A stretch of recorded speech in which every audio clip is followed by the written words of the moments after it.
Well, last week I showed you how to put together these free printables from Paper Minis to make the containers for your some more ingredients. This week I take you through how to make the graham crackers, the marshmallows, and the candy bars all from clay. Stay tuned and see how fun and easy these are to make.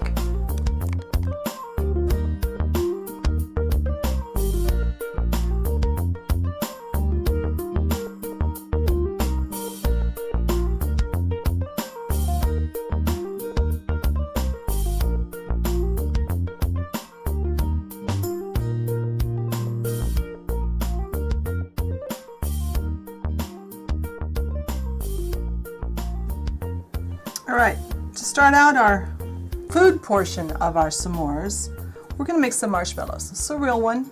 It's just over an inch by just over an inch. Not quite an inch and a quarter each direction. So I've got out some nice white Model Magic. I'm going to try and keep this piece clean. I had out a piece a minute ago and started this video and it got all dirty, so I wiped my tile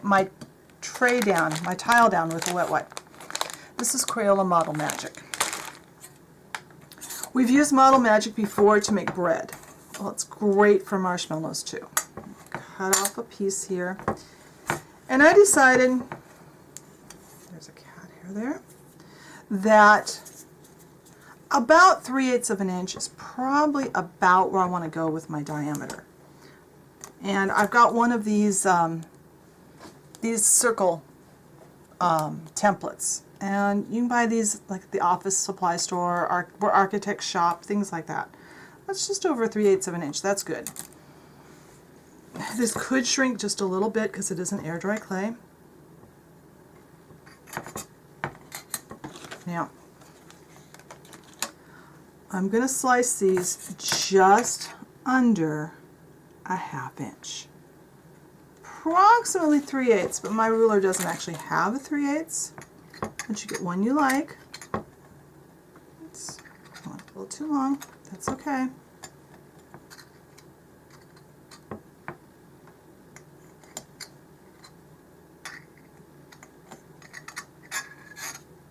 And this is flattening it, but that's okay, we're going to fix it. So I've got a little bit too long too.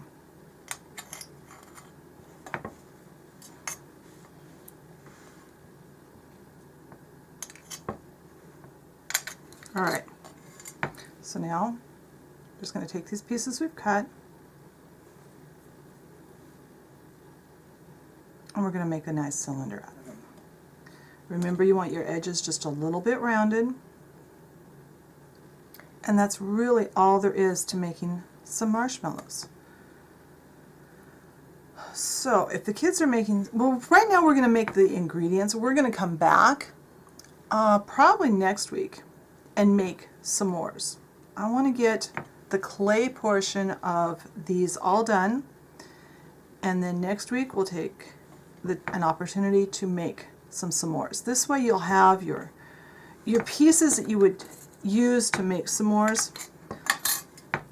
You may not want to make s'mores with your marshmallows, but hot chocolate season's coming. So this week we're going to make marshmallows, graham crackers, and chocolate bars. Next week, I'll show you how to make some toasted marshmallows and some s'mores.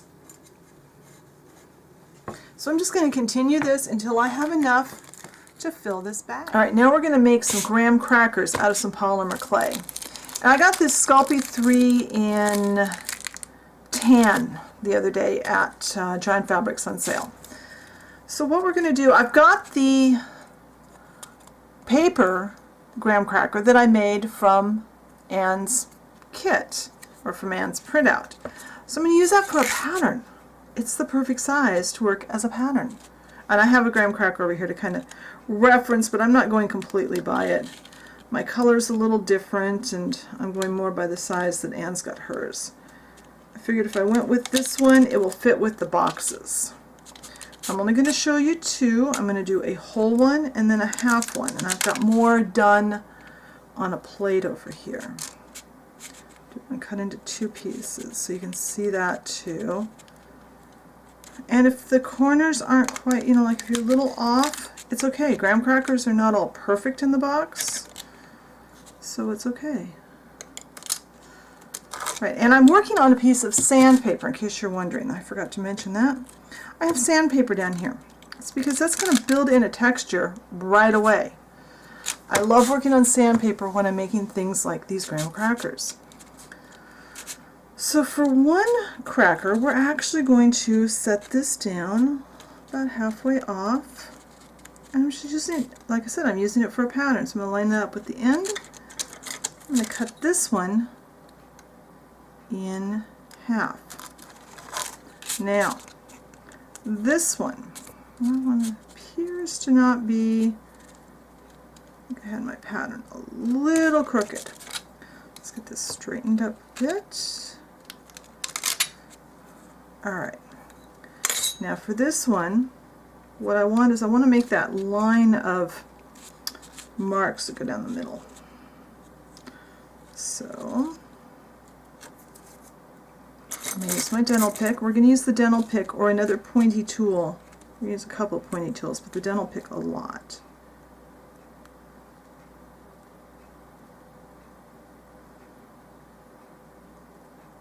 This way we get this line nice and straight.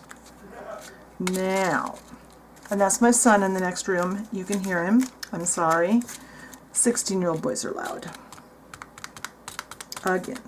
This is just a ball of aluminum foil, and I'm using it to get just a little initial texture on the top of my clay.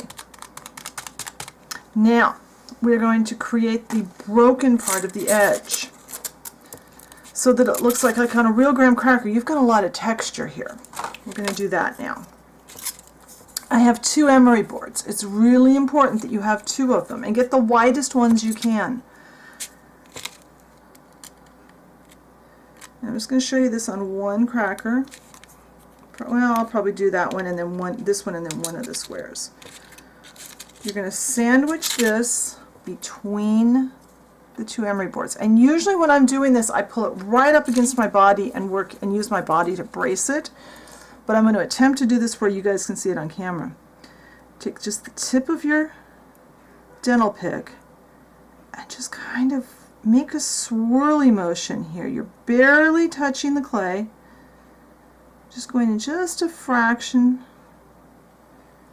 We're just kind of teasing it. Now, we're going to do the other long edge. So I'm going to pull this up. Come on. And really getting this centered on here is harder than doing the teasing. Getting this and then do this side.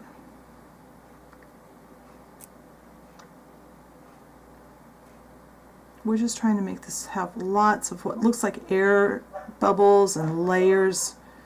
I'm sorry. I hope that's not coming across too loud. He is really loud out there.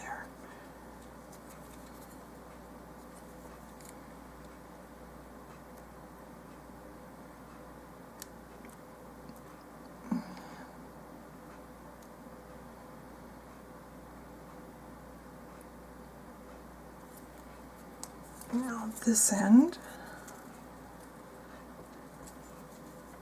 I want that right at the edge. By using the emery boards to support it, it helps it retain its shape pretty well. Now, this is the side that was down on the sandpaper before. This is the side that was up. So we need to put that one back down. We'll pick this one up. We will. And this one we don't have to support it quite as much because it's a lot smaller piece.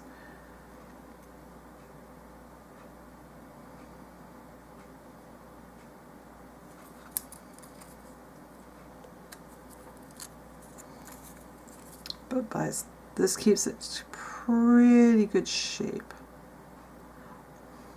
But remember, graham crackers, when they break, don't break perfectly. And a lot of times the ones in the box are broken when you get them. So if they're not perfect in shape, it's okay.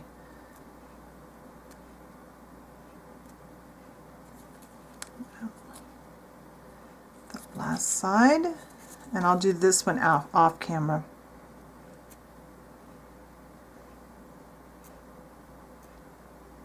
Just kind of doodle with the tip of your dental pick. All right, now lay this back down on the sandpaper. I like to use one of these double-pointed knitting needles. You could use a toothpick, whatever you've got. I'm going to make a hole here, a hole here, one in each corner of the square, and now two between each of those. I'm kind of trying to use my finger to hold it down so it doesn't pop all the way up.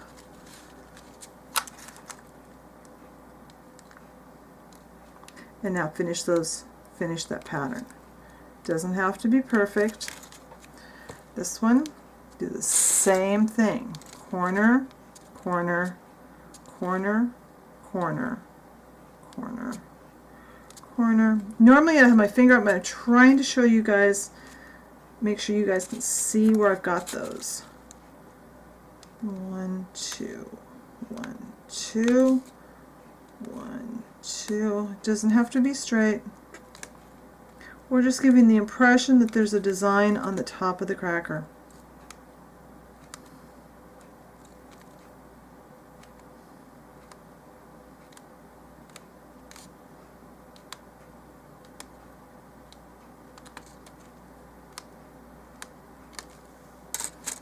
Get this off the side so I don't get it messed up. Now, I have a toothbrush that I use for clay texturing.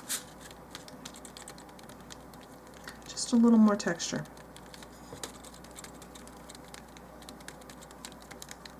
Now, I have a couple of chalks over here. A yellower chalk would be fine. These are fine. I don't like to use my clay knife, and I don't have my other knife, so I'm using just the end of the knitting needle. I just want to get something a little darker than the clay.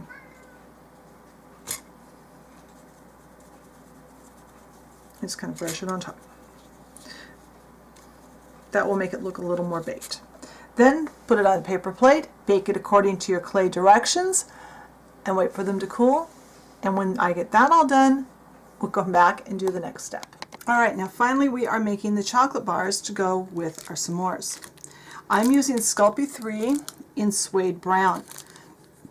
It makes a good candy bar color. Fimo has a Fimo Soft in the color chocolate that I actually prefer, but I'm out of that color, and my Joanne Fabrics doesn't carry that color. They had this one. So I have the pattern for the chocolate bar, or the printout of the chocolate bar from our printables we did last week. I've rolled this out on the second setting on my pasta machine. It's probably about as thick as a crab stick if you're using a rolling pin. Now we're going to use this to cut. I'm going to try and do this without sticking my fat head in the middle of the picture for you, and still be in a position where I can see what I'm doing. And what I'm hoping is that these are going to stick down to my tray until I'm ready to move them.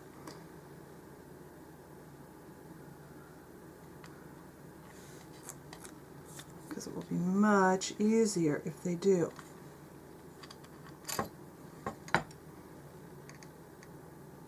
And you can make as many or as few as you want.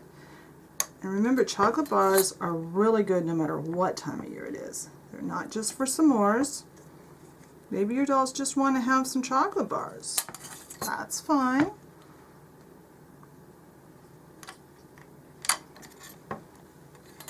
Now, I have a double-pointed knitting needle. I'm going to try and keep this fairly straight. I'm not going to go really deep. But I'm making some lines. Remember, the chocolate bars have lines. This is optional. You don't have to do this. And I'm trying to keep them straight. It's easier for me to keep them straight when I can have my head right over them. It's hard from the angle I film at. Don't go too deep, because if you go too deep, you're going to break through your clay. If you're feeling really adventurous, go again at the edges.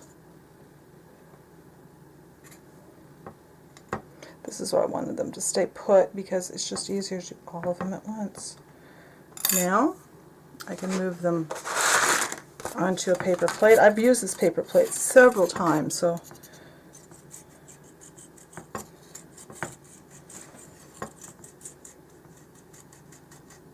just pick them up with your blade. And there's no more texturing to these than this.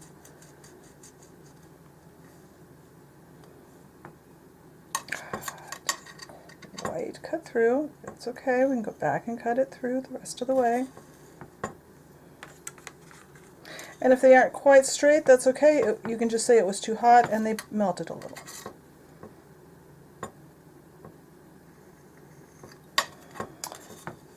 So I am going to make some more of these to go in our collection.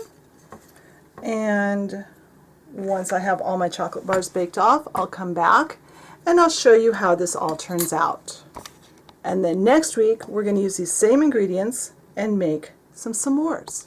Alright, so the chocolate bars are out of the oven, the graham crackers are finished, and we're ready to go on and make some s'mores. So be sure and come back next week when we're going to make some sticks to make those s'mores on, and we're going to put together s'mores along with toasted marshmallows and melty chocolate. Be sure and find the blog post and read it. I'll have some close-up pictures of the different parts that we made today, and I'll give you a little information there, hopefully. I haven't written the blog yet. Be sure and find us on Facebook and share your pictures with me over there of what you're making. I want to see your projects. If you have a request for video, be sure and let me know that too. And I'll talk to you later. Bye.